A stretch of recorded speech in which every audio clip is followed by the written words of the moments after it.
رب العالمین والصلاة والسلام علی سید الانبیاء والمرسلین اما بعد فاعوذ باللہ من الشیطان الرجیم بسم اللہ الرحمن الرحیم۔ الحمدللہ حضرت ابراہیم علیہ السلام کے بارے میں ہمارا کلام چل رہا تھا۔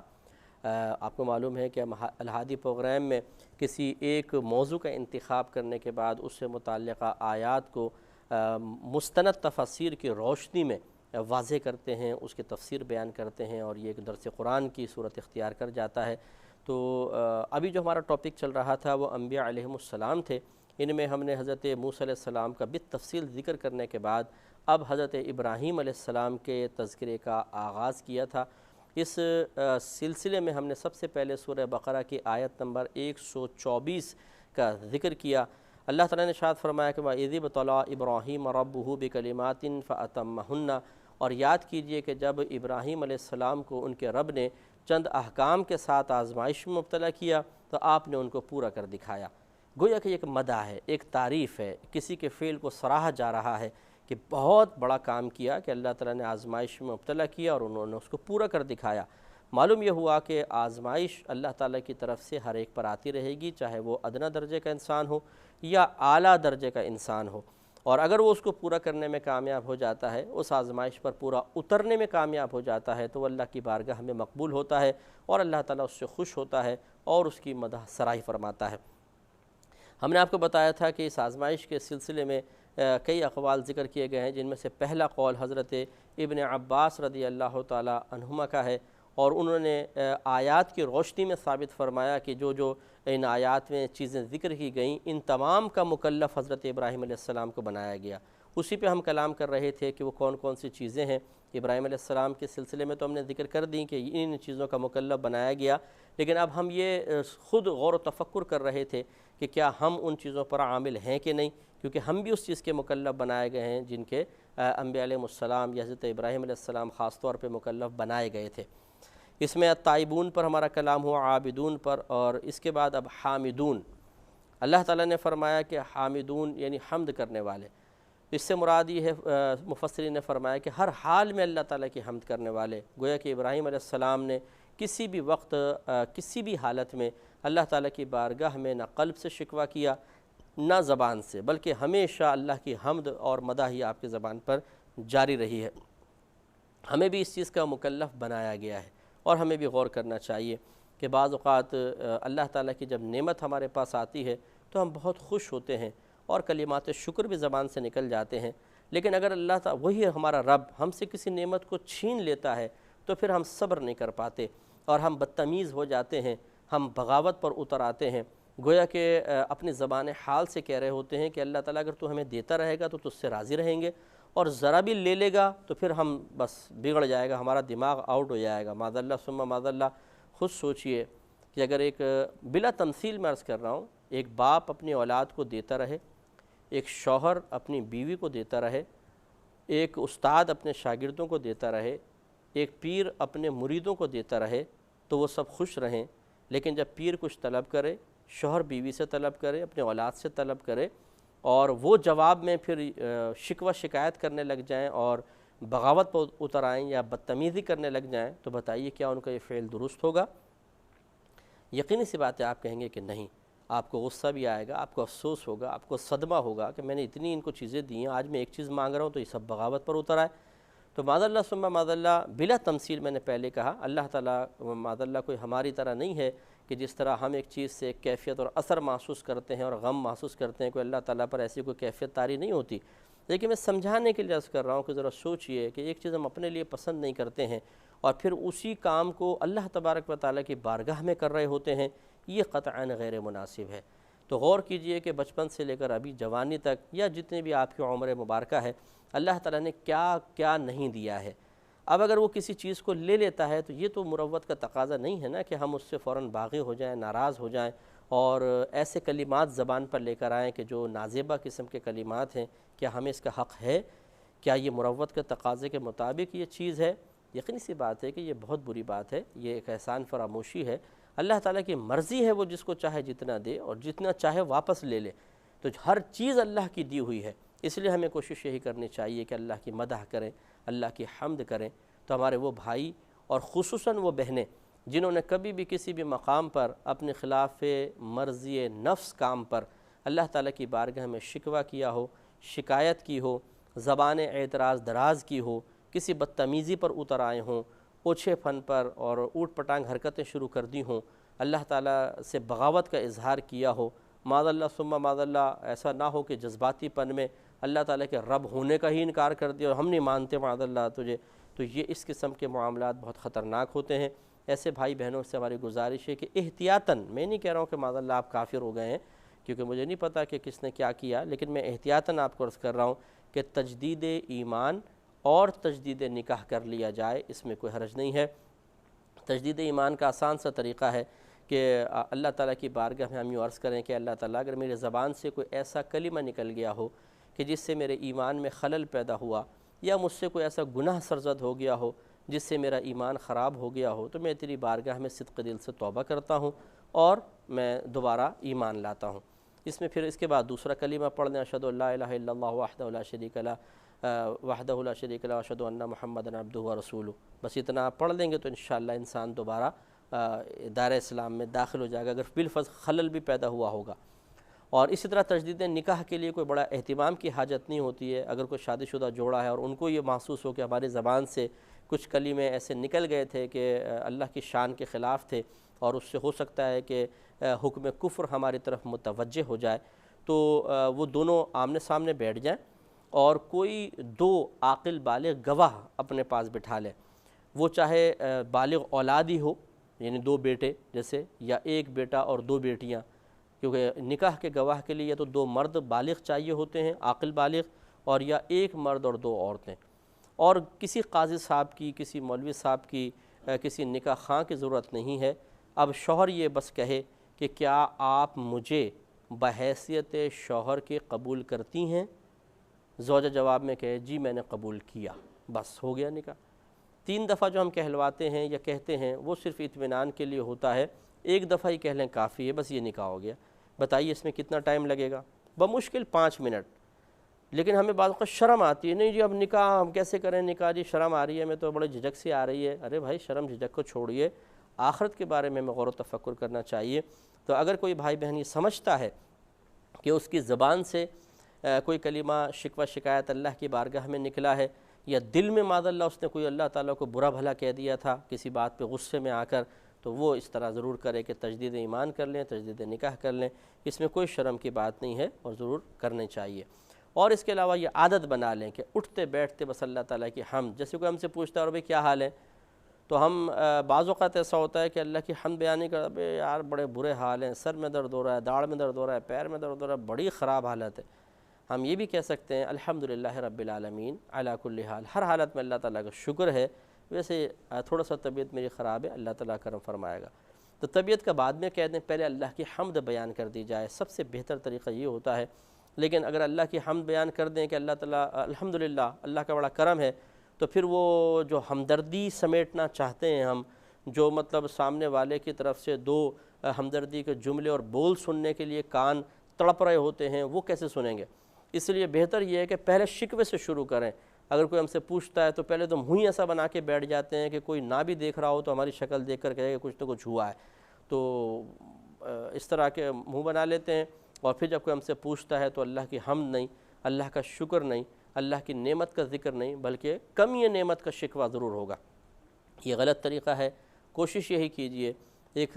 صحابی تھے، نبی کریم صلی اللہ علیہ وسلم نے ان سے پوچھا اور ان کی کچھ حالت ایسی ہی تھی کہ آپ کیسے ہیں؟ انہوں نے کہا الحمدللہ رب العالمین علی کل حال۔ نبی کریم صلی اللہ علیہ وسلم نے ارشاد فرمایا میں تمہاری زبان سے یہی سننا چاہتا تھا۔ تو اس لیے کوشش یہ ہونی چاہیے کہ ہم اپنی زبان سے اللہ کی حمد بیان کریں،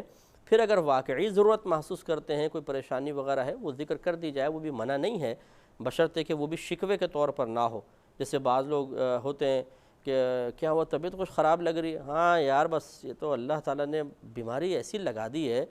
یہ تو جان ہی نہیں چھوڑ رہی ہے، تو پھر ہم وہ اس پہ بعض اوقات اللہ کی طرف منسوب کر دیتے ہیں، اور اس سے ایسا لگتا ہے کہ ہمیں اللہ تعالیٰ کی یہ تقسیم پسند نہیں آئی ہے اور ہم شدید اس پر ناراض ہیں، لیکن مجبور ہیں، کیا کریں جی، برداشت تو کرنا ہی کرنا ہے۔ تو ایسا نہیں ہونا چاہیے، بلکہ خوش دلی کے ساتھ اللہ کی نعمت کا اعتراف، اور واقعی چاہے کتنی ہی پریشانیاں کیوں نہ آئیں، اللہ کی نعمتوں کا سلسلہ کبھی ختم نہیں ہوتا ہے، اور جو اگر پریشانی آئے بھی ہیں اس میں ایک جہت سے نعمت کا بھی پہلو ہے کہ میدان محشر میں ان آزمائشوں پر صبر و تحمل کا بہت بڑا انعام ملے گا۔ حتیٰ کہ نبی کریم صلی اللہ علیہ وسلم کا فرمان عالی شان ہے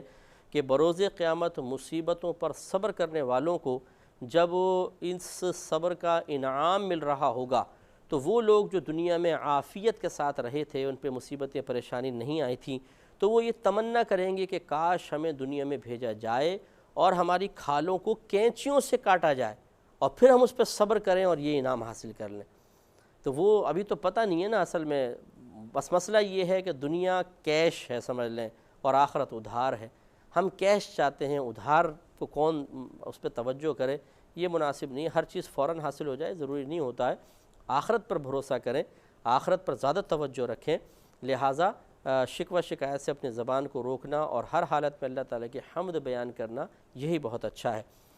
پھر روزہ رکھنے والے، وہ روزہ بھی رکھا کرتے تھے، ہمیں بھی رکھنا چاہیے۔ اس میں بھی تھوڑی سی کوتاہی ہو جاتی ہے، ہمارے بعض ہٹے کٹے بھائی بہن جو ہوتے ہیں وہ روزہ نہیں رکھتے ہیں، لمبے چوڑے ہوتے ہیں اور مطلب صحت مند ہیں، خصوصاً ینگ جنریشن جو ہے ہماری، جو اسکول جانا ہے، کالج جانا ہے، یونیورسٹی جانا ہے، تو روزہ نہیں رکھ رہے ہیں رمضان میں۔ ارے بھائی آپ تھوڑی سی ہمت کریں، ہزاروں لوگ ایسے ہیں ہم جانتے ہیں، آپ بھی اپنے اطراف میں دیکھیں، پتلے دبلے ہیں، کمزور ہیں، محنت مزدوری بھی کر رہے ہیں لیکن روزے پورے رکھ رہے ہیں، تو آپ کے اوپر کون سی ایسی مصیبت آئی؟ اور اگر ہم یہ سمجھتے ہیں کہ نہیں یار روزے رکھوں گا تو صحت کم ہو جائے گی، کچھ جان ختم ہو جائے گی، تو یہ بے وقوفی کی بات ہے۔ کسی ڈاکٹر، اچھے ڈاکٹر سے مشورہ کر کے دیکھ لیجئے کہ روزہ رکھنا ہمارے لیے یہ صحت کا باعث بنے گا یا جسمانی کمزوری کا باعث بنے گا۔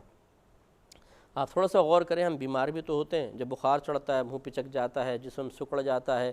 لیکن اس کے بعد جب ہم صحت یاب ہوتے ہیں تو پھر وہ ایک دم شادابی آ جاتی ہے، جسم وہی پھیل جاتا ہے، رنگ سرخ ہو جاتا ہے۔ اس کا مطلب یہ اگر وقتی طور پہ کسی جہت سے کمزوری آتی بھی ہے تو وہ بعد میں ختم ہو جاتی ہے۔ تو جب انسان بیماری میں آدھا رہ جاتا ہے تب بھی وہ پورا ہو جاتا ہے، تو روزے سے آدھا تو نہیں ہوتا، تھوڑی سی کمزوری ویکنیس ہی آتی ہے، وہ بھی اگر مطلب انسان زیادہ ہارڈ ورکنگ کر لے تو۔ ہمارے ہاں بھائی بہن تو ایئر کنڈیشن چلا کے وہ پورا مطلب فجر پڑھ کے سوئے ہیں تو عصر تک سوتے رہے، پھر اٹھ کے بس ظہر پڑھی، پھر ساتھ ہی متصل عصر پڑھی، پھر نکل گئے دوستوں کے پاس، تھوڑا دیر ادھر بیٹھے، لیجیے جی مغرب ہو گئی۔ ایسے روزے رکھتے ہیں، اس میں بھی پریشانی ہو جاتی ہے بعض اوقات کہ جی کون روزہ رکھے، تو یہ مناسب نہیں ہے۔ ابراہیم علیہ السلام نے روزے رکھے، ان کو پورا کیا، اس آزمائش پر پورے اترے، اللہ نے ان کی مدح فرمائی، ہمیں بھی کوشش کرنی چاہیے رکھیں۔ اگر خدا نخواستہ کسی نے روزے نہیں رکھے تھے، اللہ کی بارگاہ میں توبہ کریں اور ان کی قضا ادا کرنے کی کوشش کریں۔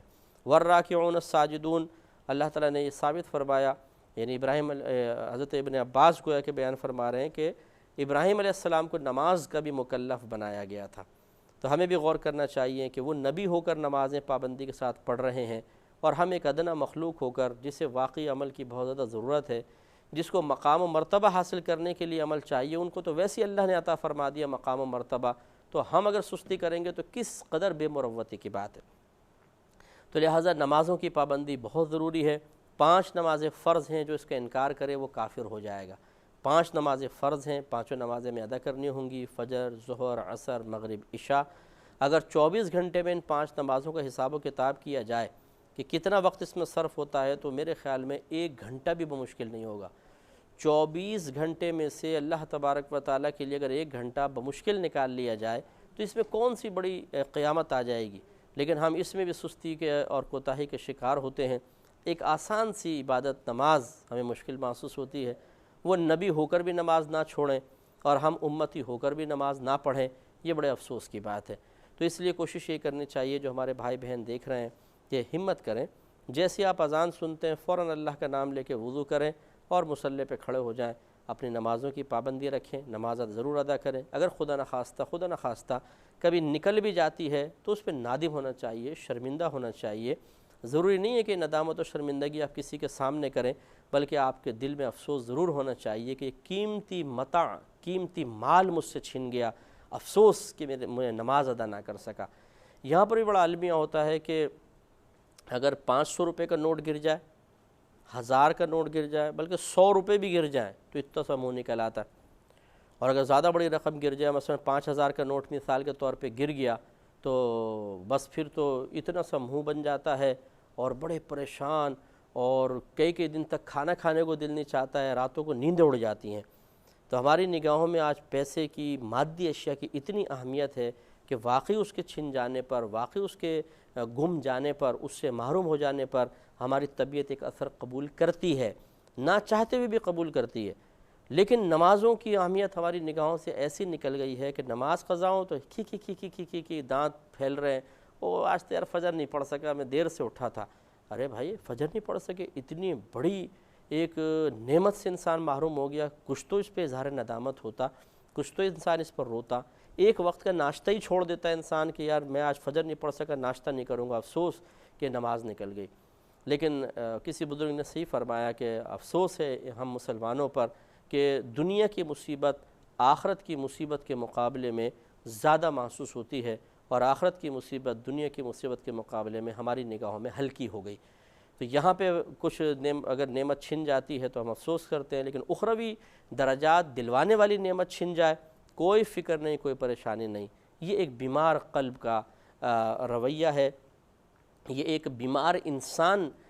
کا طریقہ کار ہے۔ صحیح جو صحت مند انسان ہے، روحانی اعتبار سے کر رہا ہوں، جو روحانی اعتبار سے صحت مند انسان ہے، وہ نیک عمل کے ترک ہونے پر روتا ہے، اظہار افسوس کرتا ہے، کھانا پینا اس کا چھوٹتا ہے، اسے آخرت کے بارے میں ٹینشن ہوتا ہے کہ میں اللہ کی بارگاہ میں جا کے حساب کیسے دوں گا۔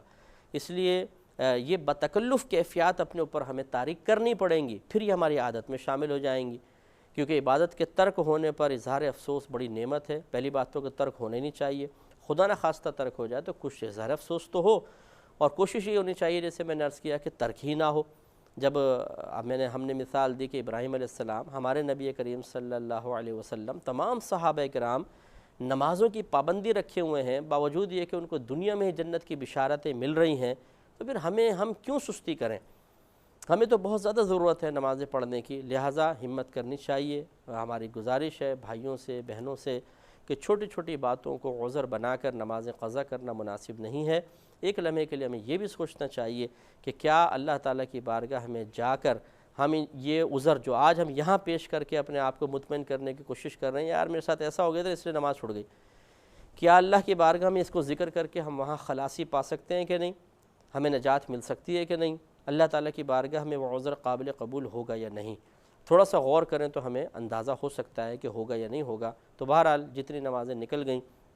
اللہ کی بارگاہ میں توبہ کریں، ان کی قضا کی بھی کوشش کریں، اور جو موجودہ نمازیں ہیں انہیں قضا نہ کرنے کی کوشش کریں، اور پابندی استقامت رکھیں تاکہ ابراہیم علیہ السلام کی